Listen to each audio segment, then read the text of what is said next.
Welcome to another episode of the Book Fix podcast, where we save lives one book at a time. I'm your host, Yajaira. I'm your host, Cheli. Hello. Hello again. I'm so glad that we're able to be here.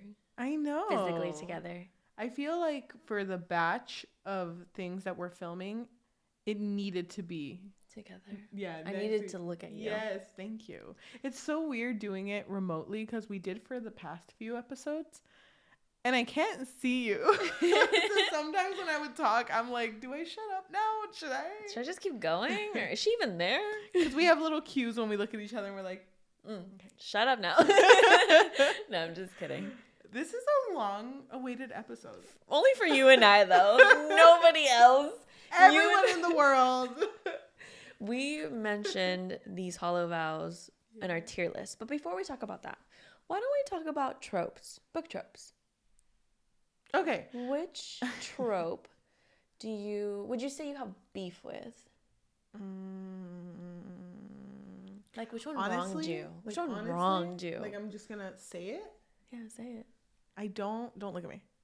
I don't like when characters cheat on each other. Oh, well, that's a given. Who does? But I feel a certain way about it because I don't like it. But then sometimes I'm like, I get it. I get why you did it with that. Oh my god. It hurts and I don't like, it's a hella red flag. But there are specific books where I'm just kind of like, you had to. Yeah. You had to, queen. You had to. Please do it again. I know. With the next guy. But that's like, I would usually avoid books that had cheating in it. No, same here. Yeah. I can't do that. Also, the pregnancy at the end. I hate that. The accidental pregnancy trope? Yeah.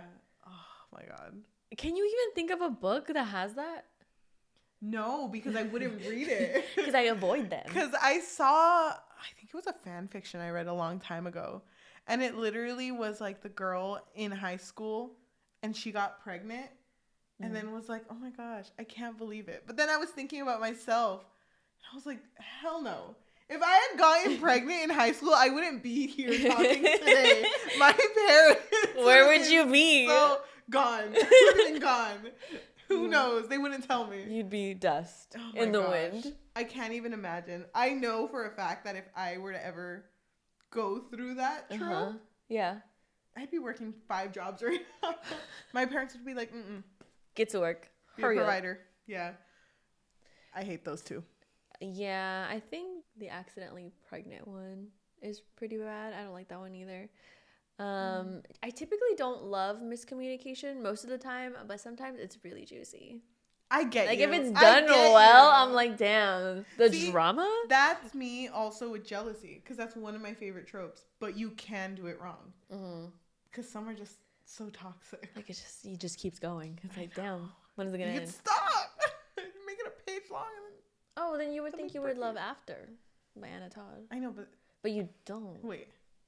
But it's bad. What? All the Toddettes come for me. Oh my god. Yeah. Wait, that's actually really cute. If that's not her fan name, it is. She told me. It needs to be now. Yeah, I know. But we are going to be talking about the end of a duology. These Twisted Bonds by our girl Lexi Ryan. And if you do not know, we actually did talk about these Hollow Vows once. And it was in our tier list because this book was recommended to me by Yajaira. Because I was obsessed with the first book. When I got the first book, bro, I devoured that book. Did you think you would like it as much as you did? No, I didn't. Well, I wasn't sure, to be honest. So I think that's why I had no expectations. Maybe that's why I really loved it. Yeah. But I really wanted us to go through this together. And we actually did talk about it another time, but it's not out yet. Can I just say, I think it's funny because I would have never read this book. You always say that. But if it weren't specifically for the fact that we went to Barnes and Nobles and you're like, I'm going to buy this and give it to you and you have to annotate it and give it back to me. Yeah, because I wanted you to. And I gave it to our friend Melissa. Oh, really? Yeah, so I Oh want her my to do the same. God. So we're all gonna have a different color. Mine was red. Yours was crazy. And Yeah, mine was Melissa crazy. is purple, I think. Okay, mine was blue, green. I Yeah, think. Those are my yeah. two colors. Did Hmm. you like my drawings in there? I did. I thought it was cute.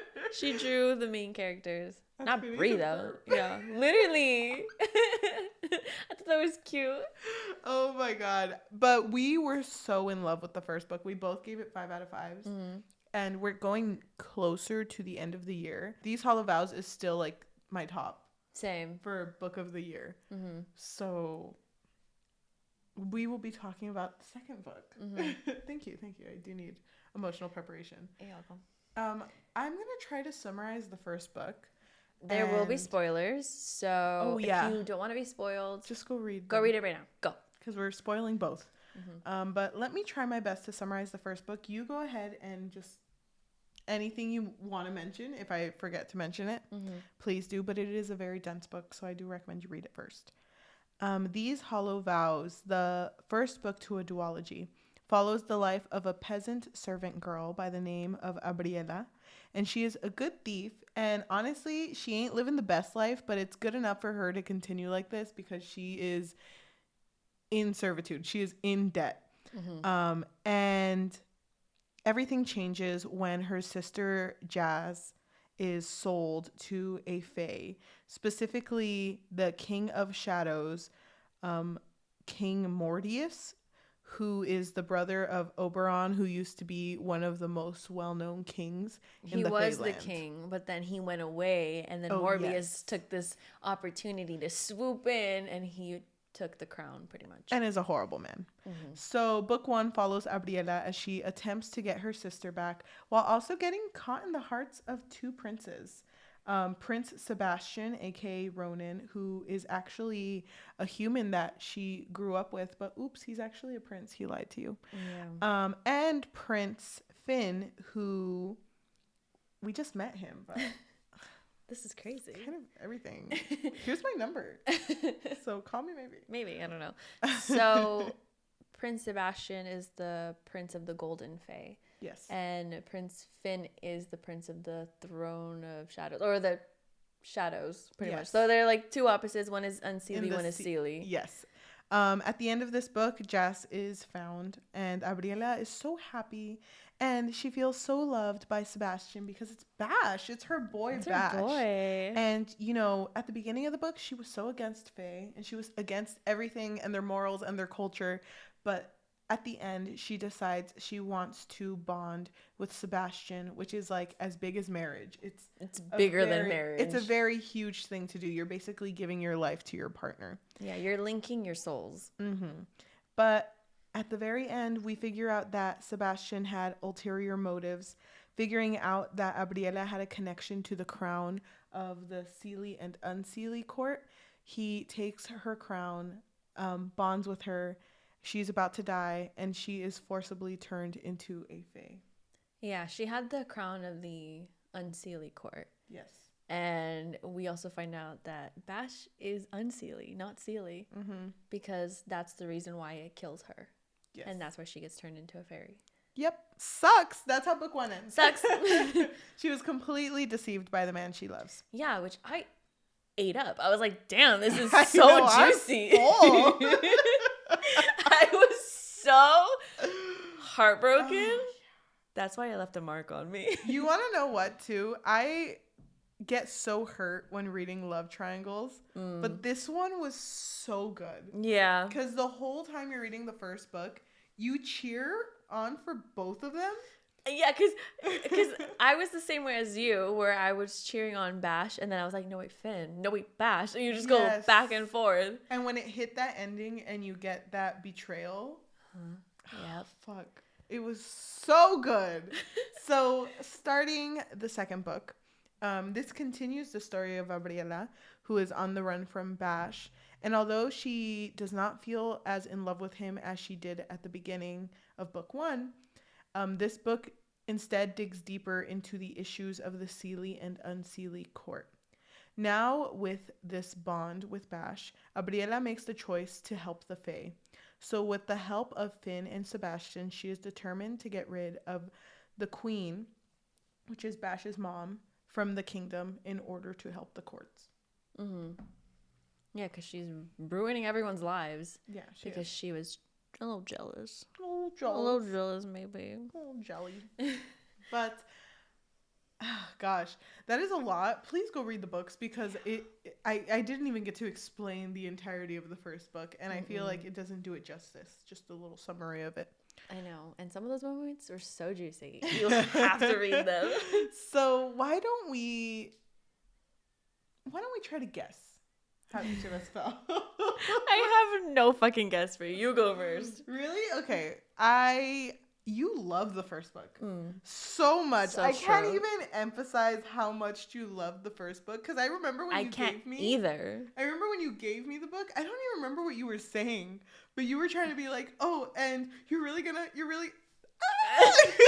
like crying." I had no words.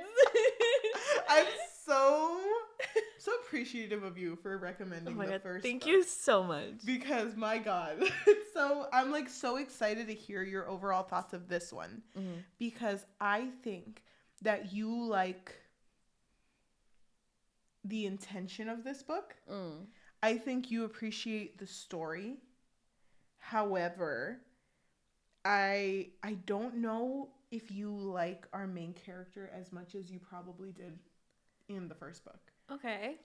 Sometimes character traits are pushed a little over the edge and can make them feel like they're acting uncharacteristically.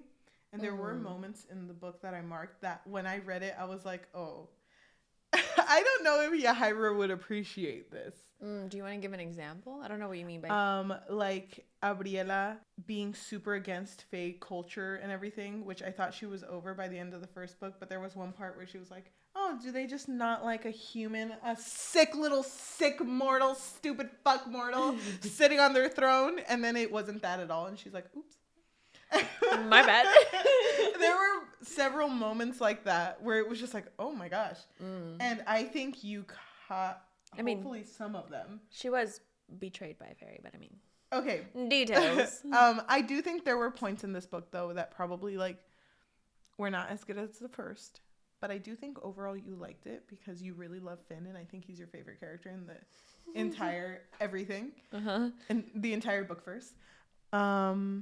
I think you gave this, even with all that, oh, that's kind of hard. I'm going to say a 4. 4 out of 5. 4.5 out of 5. Not quite a 5 because it wasn't the first book, but I think you really, really enjoyed it. Okay. Thank you. Thank you. Thank you. No, No, thank you. Yeah, I have no idea. Can I just like not guess? Why is it so hard? I don't know. I can't get into your beautiful, beautiful mind. Thank you. Just look at me. Don't look at me. I'm trying to guess. I'm trying to find the answer in your eyes. I'm trying to get better at having a poker face because you know I'm really bad at it. I feel like you're pretty good. Okay, so you read this in the span of 4 hours. Yeah. I'm a fast reader. Okay. Don't brag about it. I'm not, but I don't know if you liked this book as much as the first one. I feel like things happened a little bit quickly. Like near the end, I wasn't really sure if things were going to be able to be wrapped up. So because of that, I feel like you'd give it a 3. Whoa. That's a very strong guess. Very middle ground. Shut up. Okay, fine. A 2. Really? So you think I'd go lower? Because of the end? Or specifically other parts? I'm not that hard to get. I think you are. You know what? I'm going to change my mind. I think you would give it a 4. Solid 4. Nothing else. What? You just said like a 2. Wait, did I? You said 3 and then you're like, a 2. No, I did not say 2. Is that you telling me something? I know. Okay, I'm going to guess 4. a 4. Okay, what did I guess again? 4. 4.5. Okay. So a 5, because if I were to rate it on Goodreads, it would be You'd a 5. have to give it a 5. Let's just talk about this book.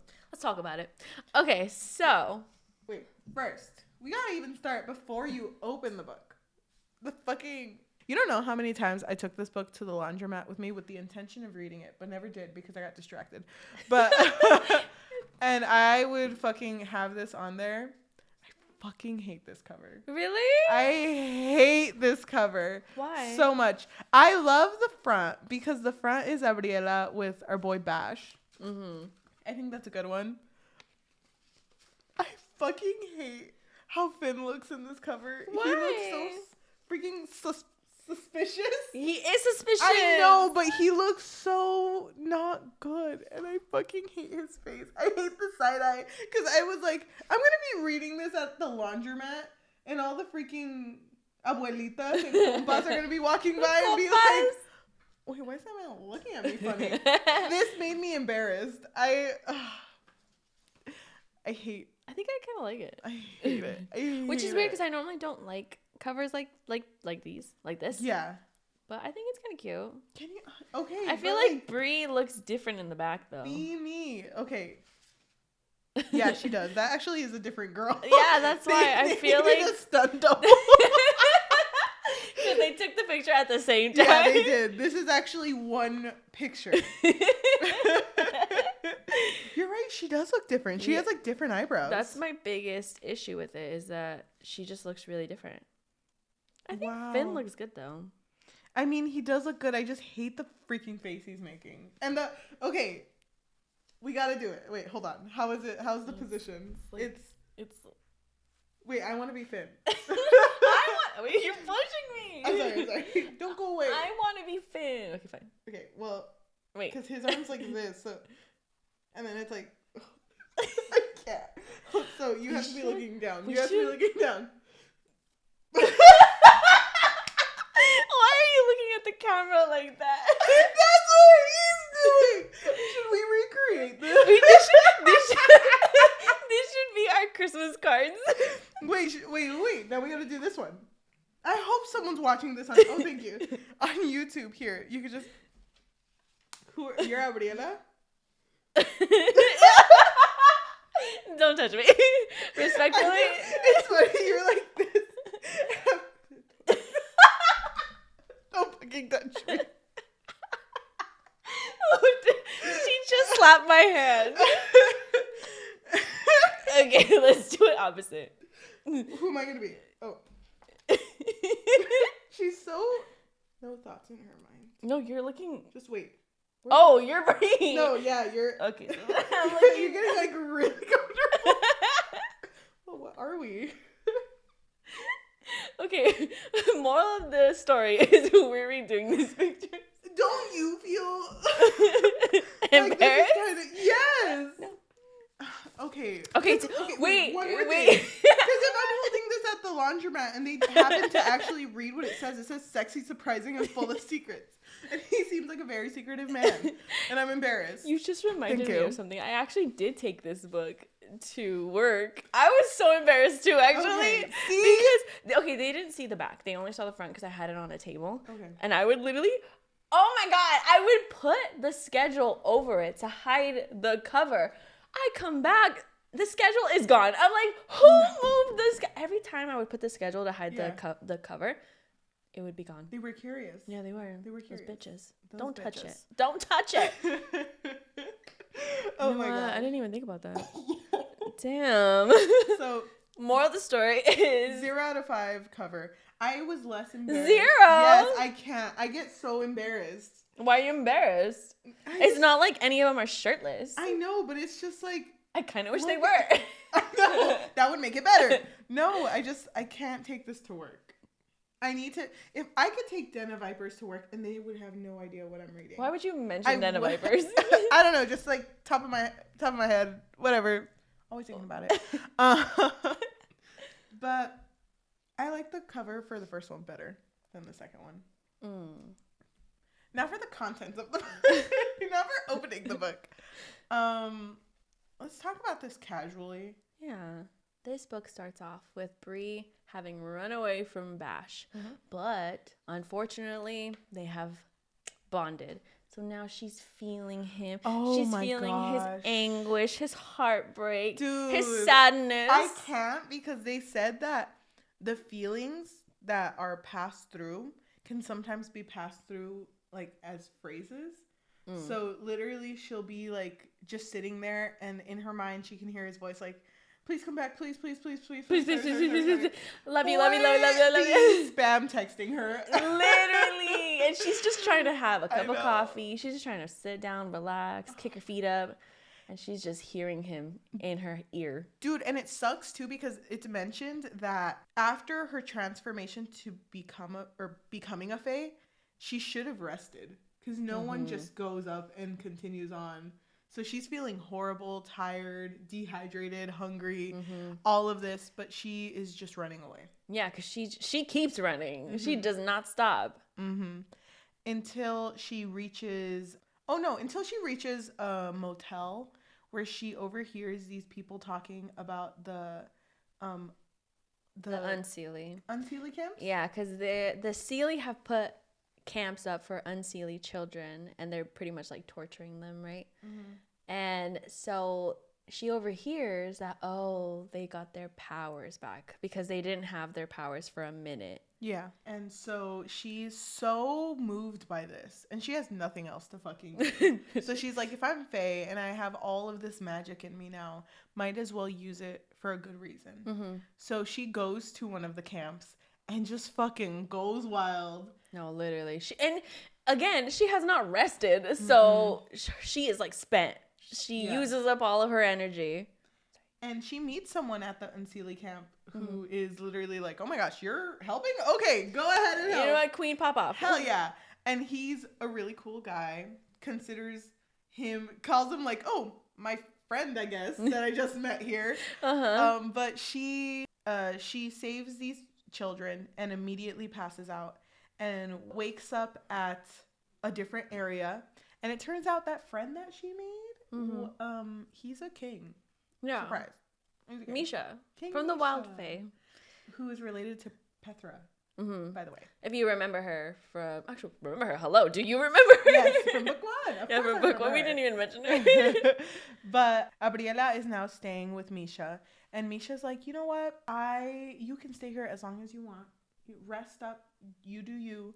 He's so funny, though, because he's like, you're the one who has these princes, like, around their finger. What did he say? Like, he's like... You have all these princes, like, basically... wrapped around your finger. Groveling for you, and you fucking smell. Yeah, like, you smell really bad. I can't imagine ever wanting to sleep with you, actually. Actually, it was so weird. And then she showers, and he's like, I get it now. I see the vision.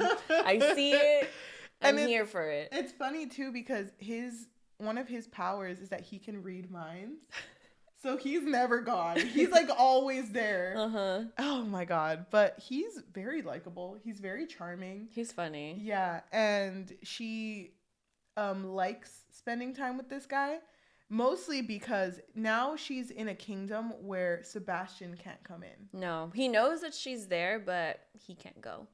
And Misha also helps her train because she wants to block out Sebastian. And Misha tells her, it's not foolproof. It's not perfect. You can try, but you just have to keep, like, strengthening your mind. Okay. Let me just say, that whole section where she's training with Misha to, like, block her bond, basically, I hated that. Really? I hated it so much. Because when I thought training, I thought it would be like, okay, imagine a rock. Okay, open your eyes. And like, you know, like something like that. Very Naruto-esque. But like the fucking idea of like, okay, close your eyes. There's a window, paint it black. Don't paint it. Shadow it black. Clean it. And I fucking hated that because it felt very like, okay, we did one training. And you're not perfect? We're good, though. We're never going to train again. It felt so quick. Yeah, no. I mean, it was one of those quick moments. But I do like the idea of her blocking off Sebastian. Because, my God, this boy did not let her go. And then it's so funny because both Sebastian and Finn try to visit her in her dreams. And she was like, nope. Nope. She pushes them out. Because at first she thought it was she's just dreaming of them, until Finn was like, okay, not Finn. Sebastian was like, okay, come back now. We're waiting for you. And it's like, come back. If you love me, come back. And she's like, oh, this isn't just a dream. Okay, so she's staying here with Misha at this kingdom, but she is so like restless. Like she needs something to do. So Misha recommends that they go to an Unseelie camp. Right? They're going to go with Amira, which is Misha's wife. They go and she sees how bad it is for the children right now. And she's so moved by it. And she's like, oh my God, I want to do more to help. And Misha's like, oh, well, it's good that you want to help because actually Prince Finn is coming. And we're going to be talking about what to do to help these Unseelie kids. And you can be part of it or you can leave. I mean, oh yeah, because he gave her the option. If you want to just hide, I won't tell them that you're here because they don't know. But also the kids start falling into a deep sleep, and that's supposed to be a sign of a falling court or a dying court. And so she feels very moved by it. She's like, oh, I have to do something to help. Like I have to do something for these kids because she's seeing these kids, and they're just like fucking unconscious. So we get to the point where Finn is about to come. And before anything, because at first, even before they even have that conversation, she is so against seeing Finn. She is so against seeing Sebastian. She just does not want to be part of anything. Yeah, she doesn't want to see either one. Until Misha pulls out his familiar, which is just like a hawk. And is like, oh, by the way, I think you should see this. And it's a conversation between Sebastian and Finn. Before we even... Sorry, we're already there. I fucking wish Gabriela would have had a familiar. That familiar was brought up once. I know. I think that hawk died right after. My familiar can only see one vision. And that's dead. It. He's dead now. Sorry. That would have been so cool. Yeah. Oh my God. Oh, a wasted opportunity. It was a very wasted opportunity. But it was a good opportunity because that familiar spied on Sebastian and Finn. And that they had a little moment. The freaking characterization of both of these characters in this book specifically, I didn't realize how much I fucking loved Finn until he came back because he's such a fucking flirt and just loves to make Sebastian feel like uncomfortable or like he's losing. So Finn and the rest of the gang were literally talking about like, we have no fucking idea where Gabriela is.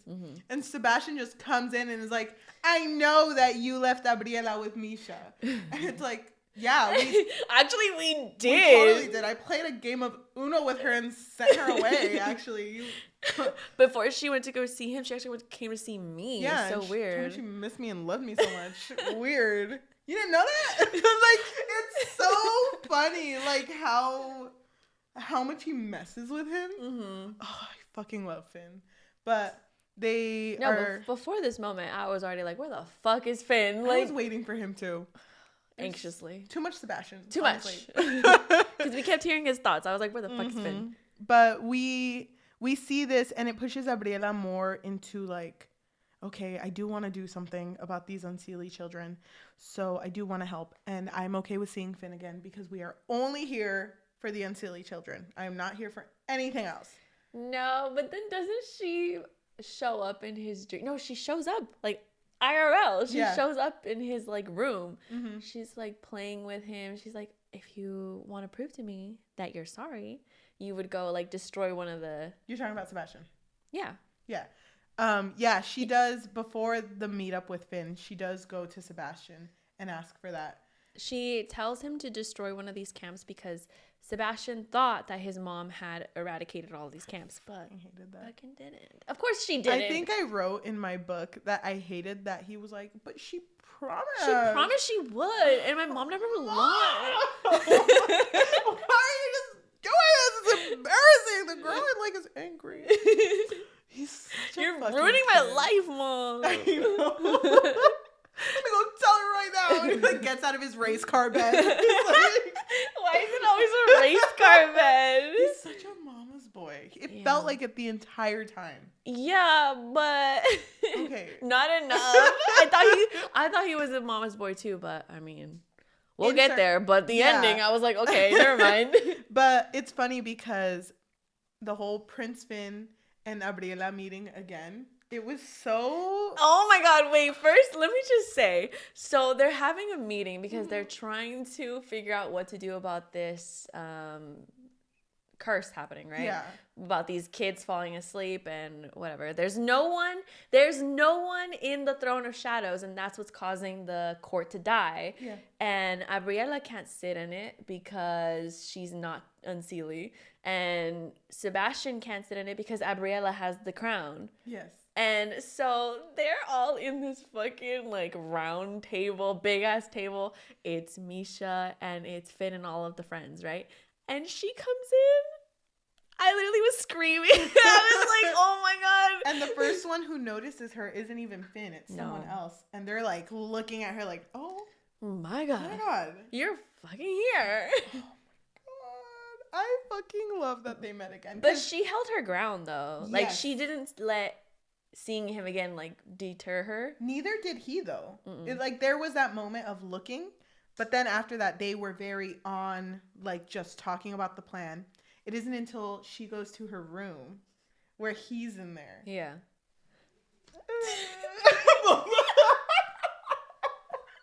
Dude, I fucking laughing. Didn't he feel much more like a flirt in this one than he was in the first? No, he did. I was like, thank God. Finally. I know. What do they even fucking talk about? I don't even fucking know. But they meet up. Wait, don't they kiss?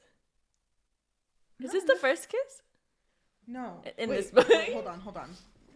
I did mark it. Oh my God, wait. When Finn was talking, or sorry, when they were all talking at that round table, at that meeting, they were trying to come up with a way for someone to basically take over and for Sebastian to lose the crown. And one of the ways is actually for Abriela to sacrifice herself and to end her life. And for a moment, she's just kind of like, I mean, maybe. And Jalek looks at her and says, are you ready to end your days to pass over the power? And before she even answers, Finn snaps and says, that's not an option. I fucking love that. Because that was like the first point since they first met up where you can tell that he does care. Yeah. Thank you. It wasn't just a joke. Yeah, it wasn't. It wasn't just for laughs. They basically meet up in Abriela's room and she's so like, I don't even want to talk to you. You consider me a mistake. We're not friends. I don't trust you. And she's like, you know what? I'm going to go to the Unseelie camps to go check on the children or go to wherever they were. And he's like, okay, I'm going with you. I was going to go anyway, so I'm going with you. And they end up going to these camps, and that's the first point where they see the kids in the long sleep. Right? No, I think she had already seen them, no? I think she had seen them, but she didn't understand it. Yeah, he explained that it was the first sign of a dying court. Fucking the whole time they were traveling, and he kept looking at her, and she was like, what are you looking at? Do I look weird as a fairy? And he's like, no, not at all. I'm just staring because I'm glad you're okay. When I learned you had bonded with him, I feared that you would die. And she did. She did. And then she keeps mentioning that, like, oh, you and Sebastian are very alike. And he gets mad often. Says, I'm nothing like him. They're brothers. They're brothers, kind of alike. But, like, the same girl. They're both princes. Bitches, but also bitchless. Thank you. Oh my God. I kept writing that. I wrote Really? bitchless kings. Okay, we're gonna get stuck. This is gonna be like freaking Spanish love. I know, it really is. Put it Okay, down. wait, can I just say, so Sebastian shows up, right? Eventually he shows up. Yeah.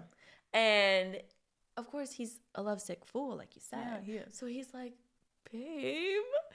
And they kiss. And because of the bond. Yeah. Go ahead. And because of the bond, she's like feels, you know, the surge of emotions of like his love for her, right? And I hate it because they kiss. But doesn't Finn see it? Yeah, Finn walk. Yeah, because he comes in and he's like, well, that didn't take long. And Oh, it's you like, forgive him easily. It like made me feel so bad. Because he didn't understand. He didn't understand what was going on. No, but I mean, I was also writing that. I was like, girl's gonna fold so fast. Yep. Oh my fucking And God. she did. You know what sucks though? Because there's that bond with Sebastian and Abriela. And honestly, with seeing how Sebastian talked, I fucking hated him at some points. But at other points, I felt really bad for him because he did just genuinely want to try again. That's all he wanted. And he kept mentioning, like, you never want to try again. That's why this doesn't work. It's just you don't want to give our love another chance. He's like, I know you loved me too. And she is slowly coming to the realization that, oh, maybe I wasn't really in love with him. Yeah. Because when she bonded with him, it was an act of like fear. Like she was scared for her life because she was given the crown by the King Oberon. Yes. And so many, like the courts were going to be after her because of this. And so she was scared and she thought, oh, Sebastian can protect me. Yep. And she was so deceived by him that she's like, I can't love you. Like, I literally can't. You did the worst thing that I cannot forgive you for. There's no chance between us. But he's like, no, there is. I'm never going to break this bond. I love you. No, there is. You know what fucking sucks, too? A lot of this story has her and Finn basically doing all the work. Because they have to do it together, and I don't really understand why. Because the kingdom, the court of shadows loves Finn, and Finn was supposed to be the king, but he can't because he doesn't have the power and he doesn't have the crown. Briella has the power, Sebastian has the crown, so they should be rooting for Sebastian, but they don't trust him because he's the son of the Golden Queen and she's the one who cursed them. So because of this, that's why Finn and Bree have to do everything together and make it seem like, oh, they're actually kind of a couple, but not really. You know what hurts? The first time that they kiss, it's such a genuine kiss. Which, by the way, Lexi Ryan writing her kiss scenes, hit. They fucking hit so much. Yeah. I've never read a kiss scene where I'm literally like putting down the book like, oh fuck. Oh my gosh. I was so fucking moved. And it sucked too because the first time they kissed, she feels so pain. Heated, and she felt pain because she could hear, please stop. No, please. No, and she felt pain in her heart, but she knew that it wasn't from her. Yeah. And I was like, oh shit, he's here too. I know. Sorry. I know we're kind of together, but oops. Because remember, they're bonded, so he can feel her emotions. But she could also hear him, like, saying no. And stop it, you whore. And it sucks because every time she pulls away, Finn is always like, are you okay? What's wrong? Because she seems like she's in pain. Yeah, so she's like, are you okay? Oh, no, it's just my boy. Oh, yeah. And then she says, you can't kiss me. And he's like, why? And she wants to tell him because, I can't be with you because I love you because of blah, blah, whatever. I don't think she said I love you, but whatever. But she says because of Sebastian. She says because I'm bonded with Sebastian. And he's like, bruh, and? I know. But look at all these people I'm bonded with. So what? But he's never experienced being bonded with someone who's still alive. That's the thing. But he does mention, like, bonding with someone isn't supposed to hurt you.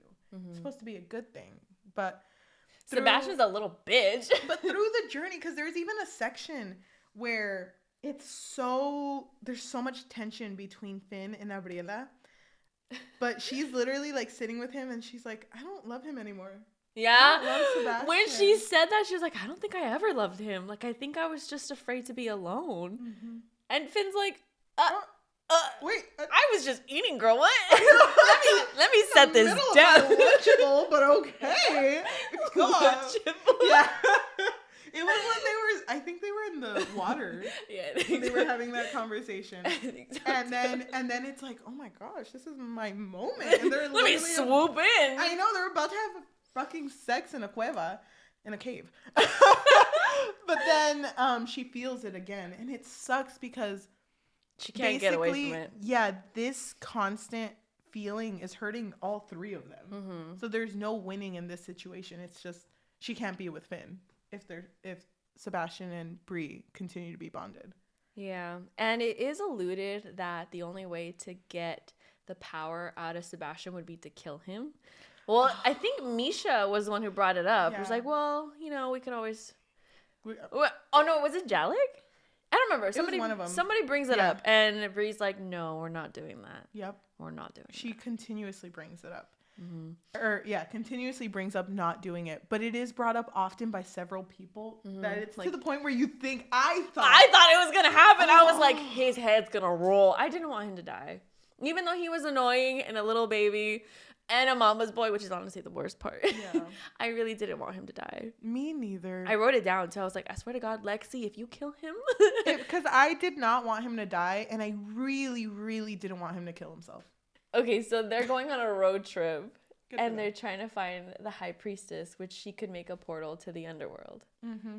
And the reason that they want to go to the underworld is because one of the most well-known queens, Queen Mab, was so wise, and they think that she probably has, like, the advice. answer. Yeah. The solution to this. Oh my gosh. To this mess. So when they're with Juliana, fucking her and Finn just click. They be clicking. I think they're friends. I think they're more than friends. Bro, I was jealous too. I was like, why is she all over him? Hello. And dude, there were so many moments, not only when they were with Juliana, but just from there on, where Bree would be waiting in her room and she'd be like, where the fuck is he? Okay, yeah, because they were sharing a room. Because remember, they're pretending that they're together. Yeah.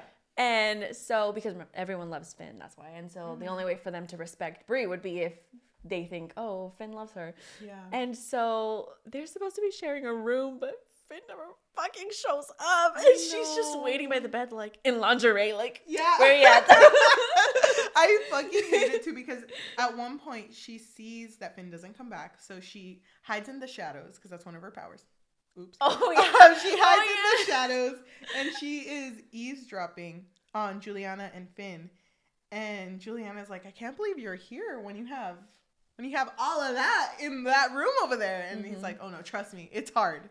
It's tough. But freaking Bree is like, oh, yeah, well, he doesn't like me. He can't like He me. doesn't like me like that. I mean, I get it. I'm hot, but he can't like me. I don't think I'm serious. She for never him. really, puts two and two together. But she's a little slow. I fucking love this scene because she basically goes to sleep. She feels bad for eavesdropping. She goes to sleep. And she wakes up, but she sees herself asleep. Mm-hmm. So she's like, oh my God, I'm in a dream right now. No. Right? Isn't it? Oh, I think you're right. Wait, but she's so jealous of Juliana that she sees herself cutting off her hair. Or but she's like, this is a dream. Yeah. She's cutting off the hair, and she comes back and basically leaves the scissors and the hair like on the dresser and sees Finn sleeping. And just goes on top of him. She gets on top. She straddles him. Yeah. And she's just like humping him. Like, well, he wakes up, obviously. Yeah. And they're like talking, and he's like, what is the fuck are you doing? Is this a dream? Am I asleep? Yep. And she's like telling him that she's been wanting to do this, that she likes him, and blah, blah, blah, whatever. And then he looks over to the bed and sees her. And then it's like, she's sleeping on the bed. And then looks at the Bree that was on top of him. And that's now more like a shadow. It's something that's not corporeal. And he's like, what the fuck is going on? Oh my God. And so then she wakes up. And it's basically like, I thought that was a dream. Oh, and he's like, you dream about me often? Wait, hold on. No, you're making it harder and harder. I love that he was like, you could have just asked. I don't know. Oh my God, it's so fucking good though, because after that whole talk, he basically says like, next time you do something like that, I'd rather you do it as you. Yeah. Because I could have all of you. Not the shadow version of you. Yeah. So she becomes a shadow pretty much. Yeah. So funny though, because they're like sitting there and he's looking and he's like, whose fucking hair is that? He sees the hair. He's like, what the fuck? And then when he realizes that she was jealous, he like, it inflates his ego a little bit. Yeah. He's like, yeah, that's what I thought. I fucking love him so much. He's so good. Bro, me too. But then when it was revealed that he was like becoming weaker, we don't know why. And we don't know why. When he like confesses to Bree, like, oh, there's just moments where I've just felt really weak. She's like, oh my God. I thought he was gonna die too. I was like, damn, I know. She's losing both of them. I didn't want to read it because I was worried that this book was gonna end with both of them dying, and the way to bring the court back was for her to take over. And she was gonna become a new type of queen. That's where I thought this was going. She was gonna kill Finn. She was gonna kill Bash, and then Finn was going to die. And I didn't want that. I have a broken heart. Yeah, thank you. They go to visit the high priestess, and they have to like The High Priestess is not a fan. No, they present Gabriela, and it's like, it's funny that you're here with Finn, yet you're bonded to a different prince. Yeah. She was being really rude about it. Yeah, she was. And so pretty much she refuses to help them, Mm-hmm. which she's supposed to help them. And so the fact that she doesn't help them causes her to die. Because she, like, what the hell happens to her? Like, she just starts fucking fuming at the mouth, no? And they're like, what the fuck? I forgot she died. You did? Yeah, I did. Oh my god, because Juliana gets hella mad. Yeah. Fucking kill my mom. That's my fucking mom. Damn. And so I forgot who shows up. Someone else shows up, no? Or something shows up that pretty much reveals that Gabriela is a descendant Of Mab. And so that's where they come up with the idea, like, if you're the descendant of Mab, she might be inclined to wanting to help you. Yeah. So the portal will be here. Yeah. Go. Mm-hmm. So they both go to the underworld. But before they go, can I just say, like, while they're, like, in their journey or about to go, Juliana comes back and she, like, gets down on her knees. She's like, oh my god, you are my queen. Because, you know, she's a descendant. So now everyone starts getting down on their knees. And she's like, Gabriela is like, I did not sign up for this. Wait. Kind of hated everyone that was Fae before, but I actually didn't even like this court. Can I be the other court? I know. Wait, this is Unseelie? Oh, gosh. The wrong court. Take back seats. I'm just kidding. I can't even remember the Sealy court. Yeah, me neither. It doesn't matter. But they go to the underworld. And there's a section in the underworld that's kind of like a no signal section. No signal? That's literally what it is. There's like your bonds are invalid. You can't use your magic. Literally no signal.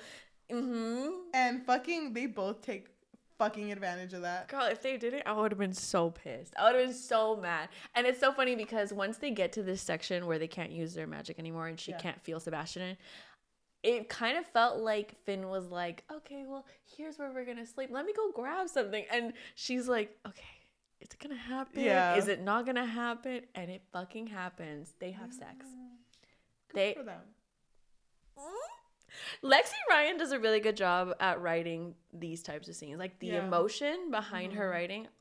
Fuck. I fucking loved it. I felt the desperation. They have sex twice though, right? Because they have sex once and then they both go to sleep and then the next day they have sex too. Yeah. Right? Okay, I just wanted to make sure. Yeah. Oh my god. They love each other. I know. I was literally like, fuck, bro. I ship it. Really? Yeah. I would have never guessed that. No, because I feel like you've been saying a lot that you really love Finn. I want to make it known, I've always loved Finn. I know you did. From the very beginning. I was like, this man, there's something slept special. on Literally. No, you liked him too. You wrote it on my book, unless you were lying, maybe. No, I did like him, but it didn't hit me until this book. Fucking much I love his character. And I think I like him a lot because of how much of a flirt he is. Mm-hmm. And it's funny because I think there was a scene where he was sad and she made a comment and then he started to become flirty and I was like, oh my god. They know each other. You know why else I really liked Finn? There was a moment closer to the beginning or maybe the middle where he reveals to her that he actually knew about her, that he knew where she was, but he didn't actually like do anything about it because he wanted to make sure that he didn't hurt her, even though he didn't even know her. Unlike Sebastian, who like put himself in there for 2 years. Yeah. Oh my god. I thought that was really sweet. Like I really liked his character. Yeah, he's a really good guy. Okay, pop. Don't get me wrong though. I love him, but I still fucking hate this cover. Because I was looking at it when you went to go change the camera. I thought he looked different the way I imagined him. So I love him. Don't come for Finn, okay? Lexi, I got your back. Anyway, they get out of the underworld. Well, actually, they talk to Mab first. And Mab basically tells them what they already know. Like, you either kill Sebastian or you kill the queen. But you gotta do something. Yeah. Like, she is absolutely no help. I know. I fucking hate it. And it sucks, too, because there's a section where, like... They're trying to escape. When they're trying to escape and Finn's like, just go, leave me, because it's but like... what does Mab say to Bree again when they poof Finn out of the room for a bit?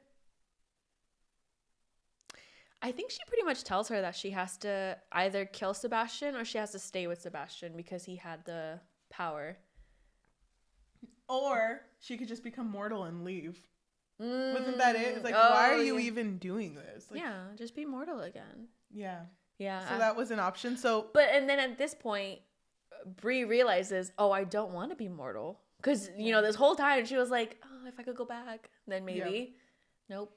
She does not want it. But yeah, her and Finn escape or try to escape, and they get caught in a section where there's like a monster that's trying to drag them down, and it actually does catch Finn, and he's just like, you go, you leave without me. Leave. Oh, because we also figure out that Finn is tethered to Bree. Yeah. And this is something that's not really talked about much because of how rare it is. But when you're tethered to someone... And it's only in the Throne of Shadows. Yes. When you're tethered to someone, the higher fae basically can use your power. Mm-hmm. So they drain you and you become more powerful. And it's stronger than a bond. Mm-hmm. When this happened, I was like, I knew it. I knew there was something there. I love the fact that both of them feel it too. It wasn't just her who felt more powerful around. Yeah, and then you can also see it in the first book because she's so drawn to him, but she thinks it's because he's a descendant of Oberon. Yeah. And that's why she feels this connection to him. But of course, in this book, we find out it's not because of that. It's because they're tethered together. And that's why. No, sorry. I'm telling myself that. And that's why he's been weakening. Every time he's been weak, it's because she's been using more power. So now it's a fear of, if I use too much, I might kill him. And she hesitates when they're escaping because she could technically use her power to get rid of the monster. But she's so scared of Finn dying. But he, at this point, tells her, like, you need to not come for me. And if you need to use your power, then you use your power. Yeah, but then there was another moment because she gets ambushed by a group of people. I can't remember who. And she doesn't use her power. Oh, it's from the Golden Queen. Yes. The Golden Queen sends people to capture her.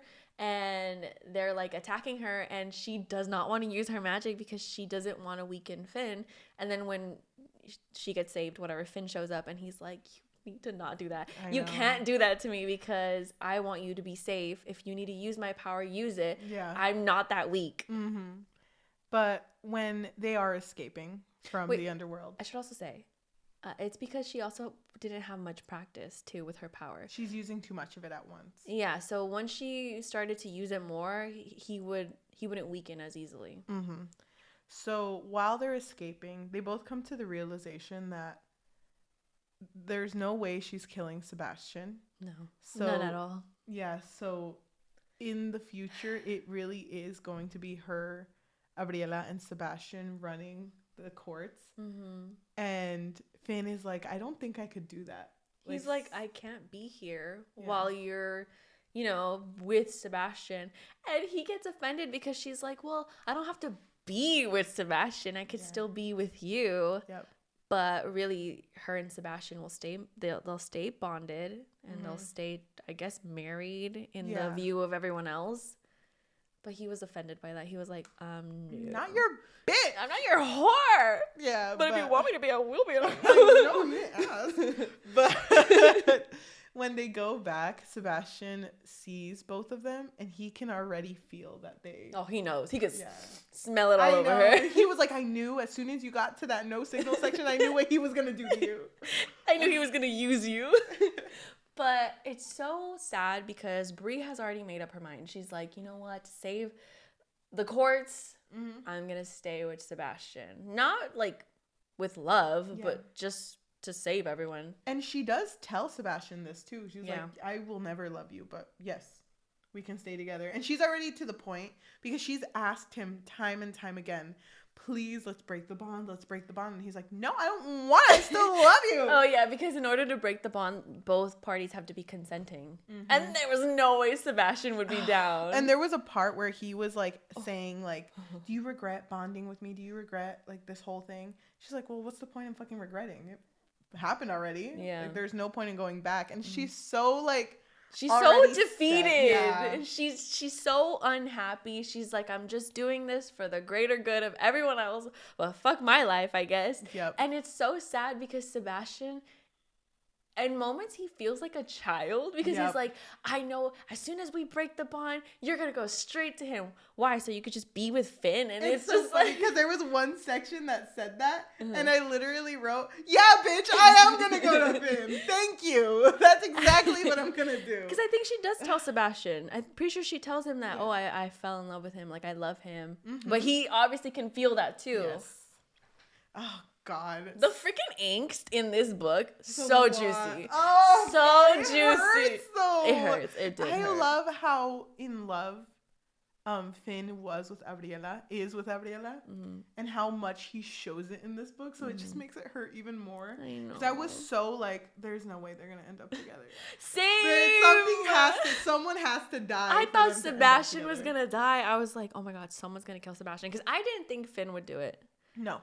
He was too nice. He was too nice. He wouldn't. Such a good guy. Yeah, he totally never did anything bad. No, never. Oh, wait, to bring up just like a stamp of how much I fucking hated Sebastian throughout. There was that one scene where Finn was talking to Sebastian, trying to just rile up Gabriela, and is like, oh, go ahead and tell her how you kept all of those girls that were... I forgot about that were like trying to become queen too, and you just bonded with them and used their power. Go ahead, tell her. I'll wait. Finn, you promised. You said you were gonna say anything. Okay, because to add more context to that, so in the first book, it was pretty much like The Bachelor, right? There were other girls in the Golden Castle that were waiting around, and Sebastian told Bree that he let them all go home. Yeah. It was a fucking lie. He used all of them. Yeah, he did. I was shocked. No words. I was like, what the fuck? I was so fucking mad. Oh, God. Because it felt like Sebastian was very calculated. Like, everything that he did it to, like, make himself seem like a better person. Mm-hmm. Because even when he tried to justify what he did, like, he betrayed her, he still didn't really feel remorseful. It was very, like, well, I mean, I had to do it. Like, my mom was going to kill you. Yeah. And I wasn't going to let that happen. Not rude. Oh my God, I fucking hated it.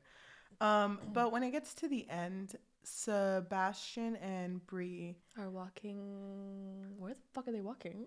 Who knows? But they walk. Oh no! The Queen. Yes, the Queen. Talk about the Queen. Yeah, because they were walking with someone. Ryan. Oh my God, fucking Ryan. But where were they going? I can't even remember now. They were going somewhere. They were walking with someone who was also with, I think they were with Kane as well. Mm-hmm. But they got separated, and it turns out Ryan, he's a fucking traitor. Well, he's been a bitch since the first book. I literally wrote on the second book, I was like, did everyone forget that he literally drugged Bree? You do that once. No, but he betrayed them and basically took Sebastian and Bree to the Queen. And the Queen was like, oh, with the blood of anyone descendant of Mab, it, like, helps me grow stronger. Yeah, so she was going to kill her last. Yes, but she was bleeding out Jazz, which is... Oh, yeah, when the sister showed up out of nowhere. I know, that threw me off. I, like, saw her name, and I was like, wait. I forgot about her. Bree did too for a second. I have a sister? No, but... at this point, it was like all is lost because Bree was put in a tomb. As well as Sebastian. Yeah. They're in a tomb together. Mm-hmm. And there's no getting out. And fucking Sebastian, this whole time, the mom is like, I tested you. I was going to see what you were going to do. You're just a freaking weak ass bitch. And the whole time you think like, that I was going to give it to you? The whole time he's like slurring his words like, I didn't know. Mom, I didn't. Why didn't you tell me this was a test I didn't fucking study? You always do this to me, Mom. You always do this. You always put me in the tomb. So we thought that the Queen really loved Sebastian, but she doesn't give a fuck. She doesn't give a fuck about him. She was never gonna leave the crown. She was gonna stay queen forever. And the way that they get out, because they're in there. And because it's so dark and there's no sounds and really nothing, I think there's also something blocking their power. Yes. it just feels as if months are passing by. So they don't know how long they're in here. And I really like this part because Brie has a moment of realization where she just starts kind of like contemplating her life, right? And she's just like, oh, I was never meant to be as sweet or forgiving as my sister, Jazz, because Jazz is so optimistic. And, oh, I think Mab mentioned the shadow, right? To let the shadow take over. Yeah. But the shadow feels like it has a mind of its own where it's like, no. Yes. And so she just realizes like, oh, but I'm a thief and I'm meant to be in the shadows. And so she kind of like gives the shadow like a thumbs up, like, go ahead, wreak havoc. I don't care anymore. Yeah. And the shadow does. She does. Oh my gosh. I don't remember what the shadow does. She fucking kills everyone. Does she kill the queen? Yeah. The shadow kills the queen. Okay. I think the shadow kills the queen. And then I don't remember actually. When I think Brie kills the queen, but then Sebastian kills Rian. Which is his best friend. Oh, his best friend. Oh, I'm a little upset, but it's okay, I guess. He lost his best friend and his mom. lover. Oh. I was talking about Brie, but okay, he lost literally everything. I feel bad for him. But they were only in there for 10 days. They get out and oh, by the way, for her to use, because the whole magic thing that's like blocking, limiting them from using their magic, she had to pull from Finn. Yeah, she did. So she was absent for 10 days. So him feeling that he was like that. So happy. He was like, I thought you were dead, bitch. Yep. When you were pulling my power, I could breathe again. But we reach the end of the book and it's already like set that Sebastian and Brie have to rule together. And I think even before the whole queen thing, when they were already set that they were going to kill the queen, Sebastian had said, okay, Brie and I are going to rule, but I do not want Finn anywhere near anyone because I don't want another guy freaking sleeping with my girl. Yeah. Oh my gosh. And it was really sad because Finn was just like, okay. Like he was like already packing his bags and shit. He was like, all right. Oh my God. It hurt. After that moment, also Finn, because he was really hurt by Brie suggesting that he, be a side piece, Yeah. After her nearly dying, he was like, girl, I'll do anything. If you want me to be a side piece, I'll be a side piece. I'm ready. I don't care anymore. But he was asked to leave, so that's really sad. But when it gets to the end, Sebastian and Brie are talking. And they're walking somewhere. Yeah. I know that they're walking somewhere. I can't remember where they're walking to, but it's somewhere like important. Yes. To what they're gonna do. It was like a river thing that they had to go into to like solidify their bond and make it stronger. I think so. But he starts asking her questions. He's like, oh, you wouldn't be mortal if you could. If you could. Yeah. Not saying the possibilities on the table, but. But it kind of freaking grabs her necklace, cracks it like a huevo. It kind of is. And a liquid comes out of this necklace that he had gifted her a while ago. When they were married or bonded. And basically the liquid in it, if you drink it, you become immortal again. And then she's like, if I had this around my fucking neck since book 1, bitch, why didn't you tell me anything? And it's like, they're supposed to be really rare too, or they're supposed to say they're extinct. It's like a certain rock. Yeah. But he basically said that he didn't say anything because he was being selfish. He was being a bitch. Yeah. And he realizes, you know what? No, we can't be together because he can't be with someone who what the fuck are you doing? Isn't that what happens? He's like, I can't be with you, and he like grabs her hands and like yeah. Right? He pretty much ingests the liquid, which since the very beginning we knew that a sacrifice needed to be made, which we all thought it would me and you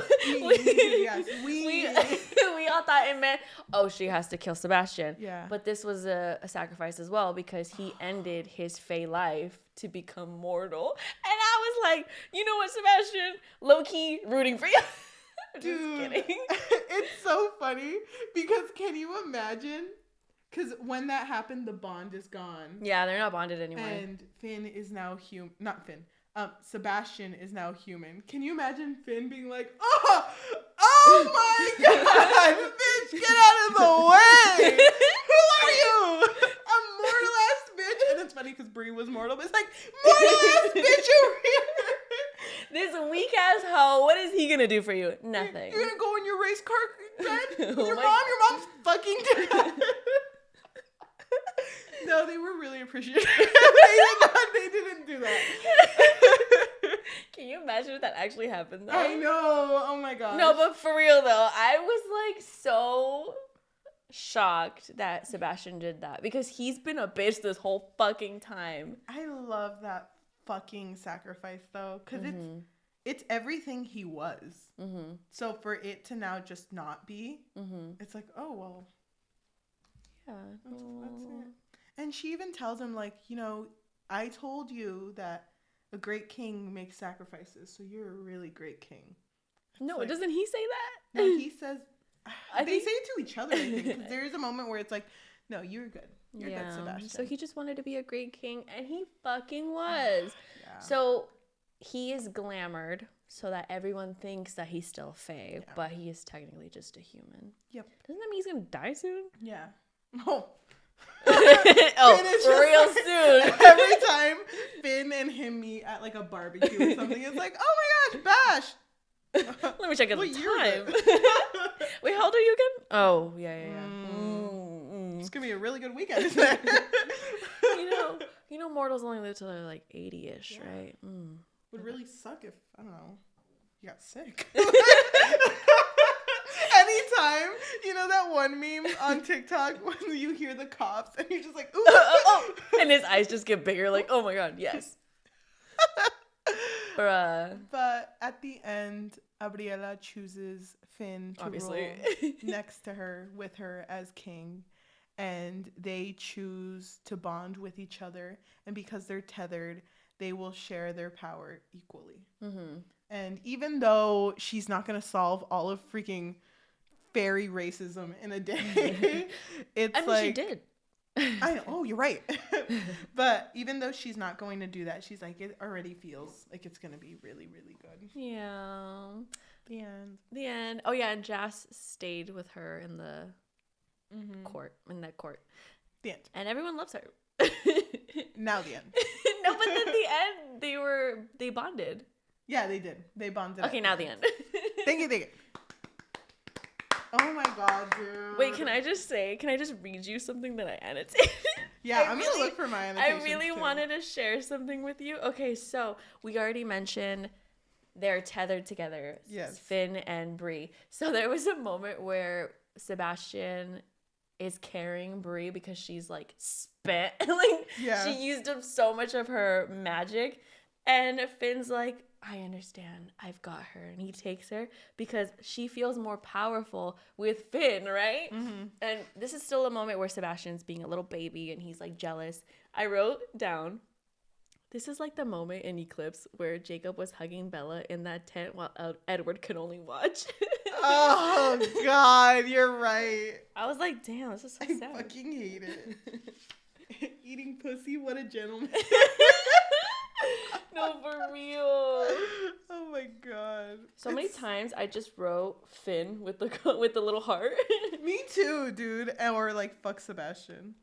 You want to know what though? As much as like I liked Sebastian at the end, I really hated, because for a love triangle it should be more like the first book, where you're rooting for both of them. Yeah. Because in this one, I did not root for Sebastian at all. That's so weird that you say that, because I was still scared. Because when she confessed her feelings, it was like closer to the middle. Maybe not exactly the middle. But because of this book cover, which Sebastian is in the front, I was like, wait, does Finn die? But look, she ain't even looking at him. In this one, she's more moved, but he's not looking, actually. She's not looking at him either.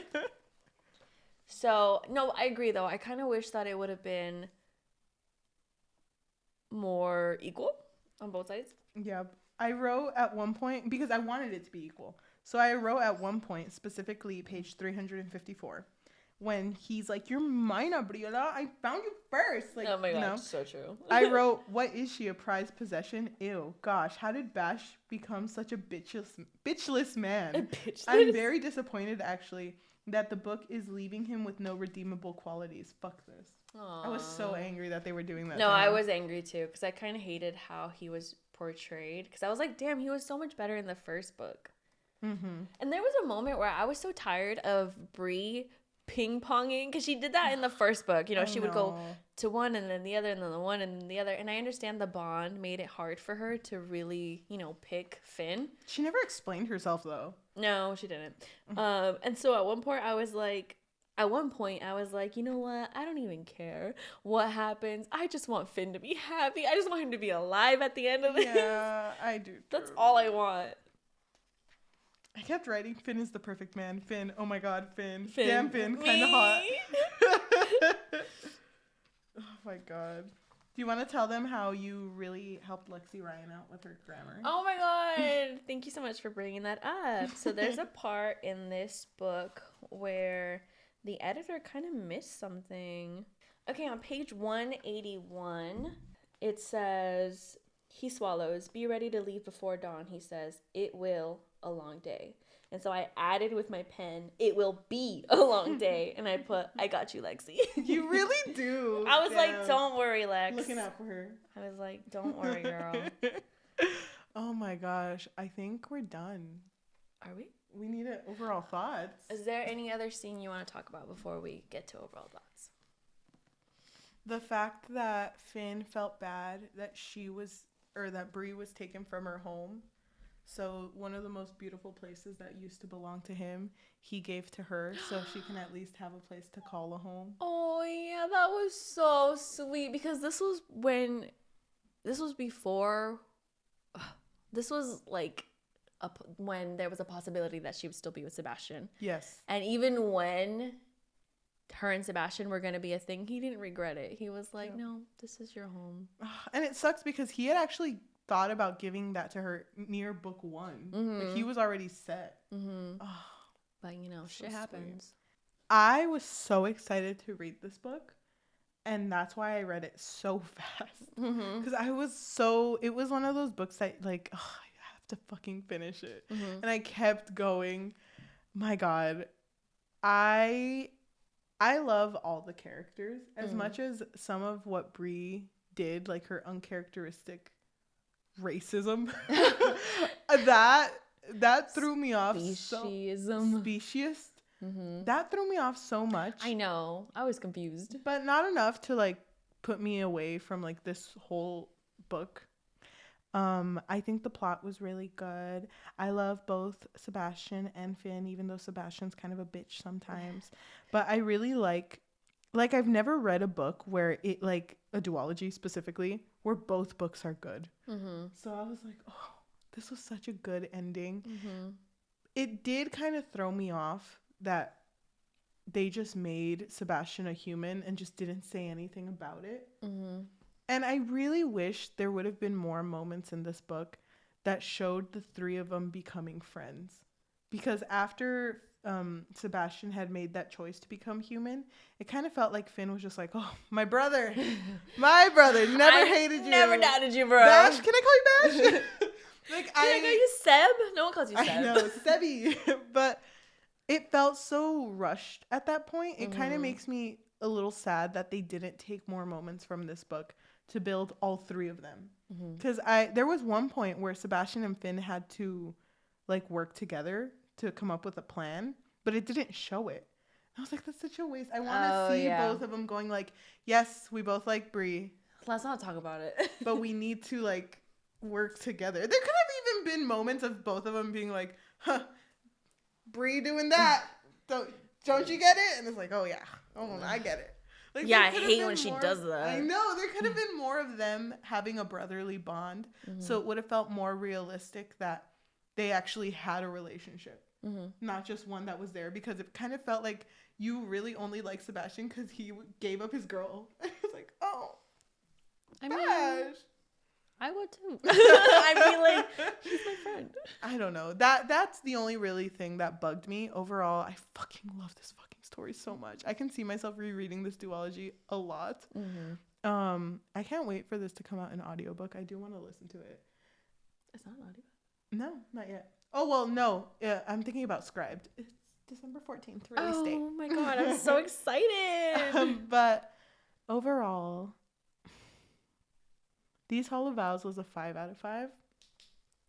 But I feel like 5s, they can be so different, you know?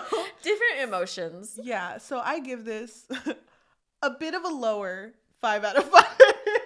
Wait, what? It's still a 5, but it's like these Hollow Vows. And then it's right here. So it's still a 5. You give this one a 5? Yeah, but I still love these Hollow Vows more. Thank you. How big is your 5? My 5, it's so funny because I feel like I've been giving a lot of 5s recently. So my book of the year list It's gonna be so many options. It's so crazy to think about that I experienced and loved this book the same year that we read freaking Malice. I know. Under the Whispering Door. We've read so many other 5s. Woven Kingdom for me. Woven Kingdom, Crooked Kingdom. You didn't give that one a 5. Oh, you're like, now I did. With time, it grows fonder. But yeah, 5 out of 5. What? I was way off. Yeah, you were. Damn. See, this is why I can't guess you anymore. I'm done. No more guessing. Oh, can I mention one thing too? Yes. One thing I really appreciate is the idea of sacrifice. Because there's so many stories that we've read that do that. Well, that I've read that do that. So, for example, Raven Boys. And it's not the sacrifice, but the loss of hearing. Yeah. And how big of a difference that is, but it doesn't affect anyone else. If anyone's watched Full Metal Alchemist, the loss of body parts doesn't affect anyone else, but it affects you. And it sucks because this affects Sebastian, but honestly, no one's going to be like, Sebastian, because, I mean, you get to end up with whoever you loved, but Sebastian is just given this. And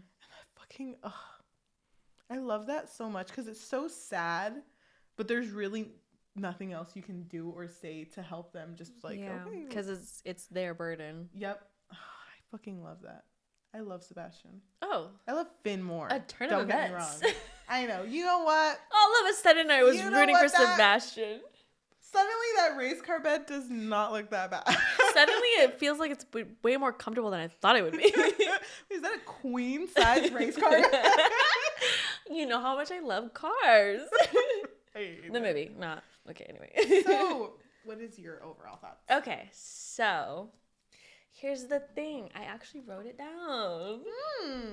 I'm gonna just read what I wrote because oh my god, I'm just gonna read what I wrote. No, I just want to see how long. Oh, okay. I just want to read what I wrote because this was my genuine thoughts at the time. Okay, let's see how I feel about it now. Okay. What time was it when you finished reading this? It was night. Okay. It was nighttime. It was probably like 10 p.m. Okay, so I wrote, okay, no bias here because I love the world that Lexi created. This story gave me so much serotonin, it's insane. I love Finn the most, but Bree is special to me too. I wish this was a trilogy because damn, that ending felt so rushed. I also feel like we didn't get a chance to see Bree as a leader, like as the queen. And I wish that we did. Some moments felt rushed, like she never really reconciled with her friends, like Preeta? Yeah. It just kind of happened. Didn't get to see Jas make this world her home either. Didn't get to see Bree and Finn exist with their bond or just as a couple. So many things I wish were shown, but even still, I'm happy with the story, mainly because of the happy ending. So when I first finished the story, I was so sad because I felt like that angst that was happening between Finn, Bash, and Bree. Yeah. I really wanted there to be more like more sweetness, more cuteness, more fluff. Yes. I love angst, but I want fluff to balance it out pretty much. So I think that there were moments where I was like, I don't know if I love this book. I don't know if I love this book as much as the first one. But then when Bash did that sacrifice, I was like, oh my God, this is literally the perfect way. Because no thoughts. I had no idea what was going to happen between them. I didn't even know if this was going to be a happy ending or not because I don't know if you were the same, but I heard nothing about this story. Yeah, me neither. Radio fucking silence. Yeah. I don't even know if people read this story. Yeah. Am I the only one? But I still really loved Bree's character. I did think that it was a little weird that she kept flip-flopping between wanting to be mortal, wanting to be fair, or not wanting it, but accepting it, I guess. hating the fairies. But I feel like Brie is just, she was thrown into this. Yes. She was thrown into this, so I feel very empathetic to her situation. Yeah. But the moments that Finn and Brie had were so fucking good. Bro, I love Finn. I feel like Finn is probably like one of my favorite book boyfriends. Like, I freaking knew it. One of my, like, Me top, too. one of Me the tops. too. I'm just like, bruh, no one can beat Finn. Like, the things that he was saying to her, because she was so ready to sacrifice herself for the greater good. And he was like, girl, no, nothing is worth your life. Nothing. Oh, and then there was that moment where he got down on his knees and washed her feet in front of all of the court of shadows, I think. Yeah. Because this was symbolizing that he thought she would be a good queen or a good ruler or whatever. Yeah. So this was a big deal. And so when he did that, I was like, Finn. Yeah, I'm definitely going to be reading these two stories a lot. I still really love these Hollow Vows more, though. Yes. I think I'm the same way. These Hollow Vows, top tier, 5. Nothing can beat it. I wouldn't give this one a 5 though, only because I wish it wasn't so rushed. Like if Lexi was right here in the room, I'd be like, girl, there should have been a third. There should have been a third book. What are you giving it? I'd probably give it a 4.5. A 4.9. It's like right below 5. A 4.99. A 4.9876. But because I do have to round, I guess, give it a 5. No, I think I'd give it a 4-ish. I don't know. 4-ish. 4-ish. If put on Goodreads, you'd put a 4. I think so. I don't know. I guess I'll put a 5. No, because I feel like talking to you made me more excited about this story. Me too, because when I came in here, ready to work. Ready to chambear. I was more leaning towards a 4. Oh. Until you remind me about sections I really liked, and I'm like, okay, it wasn't. I enjoyed it. I guess we would suck at reviewing. Yeah, the book was bad, but Finn is hot. So we literally review books. What the fuck are you talking about? That's literally us, though. We're like, I don't know. Sebastian just feels he has bitchless vibes. That's you, not me. I'm calling myself out. Like, if we were to only strictly write reviews on Goodreads and that's it. Suck. We. Who's we? Mine would always start with okay, hear me out. No, literally, it would. Yes, he's a monster, but he has a big heart. Yeah. Also eats pussy. And come on. A gentleman. And everyone in the comments, yes. So agree. Queen. Oh my god. But I think 4-ish. I don't know. I'm flip-flopping. I feel like the duology was so good. 10 out of 10 would recommend the duology. Yes. So I'm between 4.9999. The last duology we read was Malice and Misroll. And for some reason that one didn't pop off. No. And I really hope that this one does, because it deserves it. Yeah. It deserves love. Oh my god. No. No! I literally hate the back, dude. Don't. Just both of them. I don't know why you hate the back so much. It's so good. He looks suspicious. And who holds him?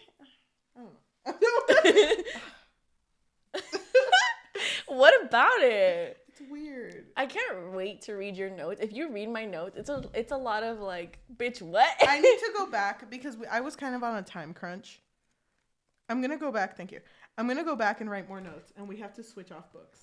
Okay, so no, I'll give you my book, and then you're just going to copy everything that you wrote onto mine, okay? I need to add more, though. You need to wait until I add more. Okay. And I need to fix all these dog ears. It's kind of annoying. You have a lot. So apparently Cheli told me that the lower the dog ear, the more she loves. Yeah, if I dog eared really low, that means that it was a section that I like a lot. And then some, it's you know what? I like this section, like this one. I like this section, but is it really going to change me as a person? No. Damn. But thank you for everyone who is listening to us in podcast form, whether that be Spotify, Apple Podcasts, Amazon Music, or anywhere else hello, or anywhere else you get your podcasts on. If you can leave a review of 5 stars and a rating, that would be amazing.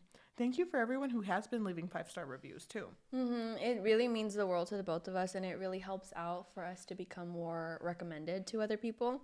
So it's been nice to see how many people have given us 5 stars. I know. If you are watching us on YouTube, if you can like, comment, and subscribe, and hit that notification bell, because we do post on Tuesdays and Thursdays. But just be patient with YouTube. Yeah, YouTube, we're still catching up. Yeah. For social media, if you want to follow us on Instagram, it is under the Book Fix Pod, THEBOOKFIXPOD. I don't know why that was so hard to spell. But we don't post as much on there as not yet.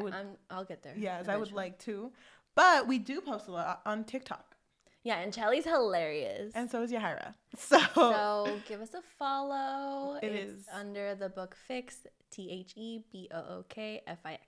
Yes. Oh my gosh. Thank you so much. Before we end our episode, we usually end with a dice roll. And if we get an even number, we will read a positive review off of Goodreads. But if we get an odd number, we're going to read a negative review off of Goodreads. And we are not connected to this review at all. So whatever it says, we're just going to let it be, leave it in the air, and that's the end of the episode. And we're not going to discuss it either. And we never do. Don't expect us to. Yeah. At least not on camera. Why are we going to I don't know. And also, fuck you. Okay. Don't move Finn. I'm sorry. Okay, it's so just 2 fins. do you want to look for one? Yeah. Okay, I'm going to roll the dice. It's just an app. And this was what it was last week. So whenever you... I'm ready. You ready? Okay. Yeah. It's a 4. 4. That's an even, so a positive. It does have a 4.07 out of 5, by the way. Oh my god. I'm about to get higher with us. This comes from Amna, and she gave it a 5 out of 5 and wrote, 1,000 stars. It was even better than these Hollow Vows. Loved Abriela's development as a character. She's definitely a very strong main character. And Finn, top book boyfriend material. Bro, their romantic sexual tension scenes, I was melting and igniting and exploding and dying and crying. I would kill to have this be a trilogy, but oh my god, this duology definitely makes it to my honored favorite stack. Thank you so much for listening and watching, and we will talk to you next week. Bye. This is the one I wanted to talk about the most. Me too.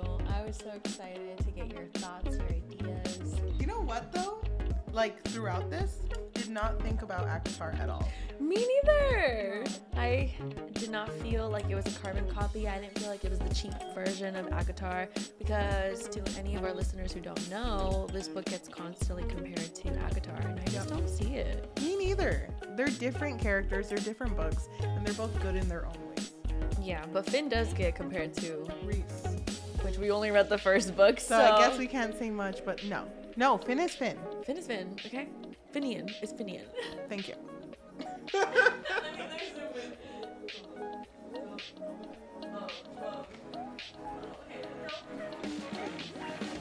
Wait, hold on, what face is it? Where's his head? Can you see it? Is it the right shape?